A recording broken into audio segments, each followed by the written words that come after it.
இல்ல. நாங்க பிறக்கும்போது பள்ளிக்கூடம்லாம் எங்கள் ஏரியாவுக்கு வரவே இல்லை. இப்போ தான் பள்ளிக்கூடம்லாம் வந்திருக்குது. சென்னைக்கெலாம் நாங்கள் போனால் அந்த கொடைக்கானல் போவோம். அவ்வளோதான் அந்த பழனிங்க அவ்வளோதான். ட்ரெயின் பழனிக்கு போனால் ட்ரெயின் இருக்குது, அதை மட்டும் தான் பார்த்துருப்பேன். அவை கீழே நின்று தான் பார்ப்பேன், ஏறி போனது இல்லை. ஏரோப்ளேனெல்லாம் பார்த்தது இல்லை, படத்தில் தான் பார்த்துருக்குறேன். ஆனால் நேச்சரை போய் பார்த்தது இல்லை. சினிமா தேட்டரை போயிருக்கிறேன். நாங்கள் சின்ன நாளில் இருக்கும்போது நாங்கள் போயிருக்கிறோம், இப்போ போகிறதே இல்லை. இப்போ தான் இன்னும் ஆனை புழக்கம்னு சொல்லி போக முடியாது. பஸ்ஸில் போனாலும் சுற்றி போகணும். அப்படியே நடந்து போனால் பக்கம் ஒரு 1.5 கிலோ 2 கிலோமீட்டரில் போயிடலாம். நல்லா நடக்கிறவங்களுக்கு 2 கிலோ, கொஞ்சம் பையன் நடக்கிறவங்களுக்கு ஒரு 3 கிலோ கூடிய செல்லும். நல்லா வேகமாக நடக்கிறவங்களுக்கு 1.5 கிலோ தான். இதில் நடந்து குறுக்க போயிடலாம். ஒரு மணி நேரத்தில் கூட இதில் பழனி போயிடலாம்.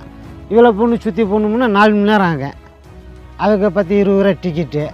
அதெல்லாம் பார்க்குறதுனால இப்போ போகிறதில்லை. பைக்கு எங்கே வாங்க முடியுது? அந்த அளவுக்குலாம் வருமானம்லாம் வந்த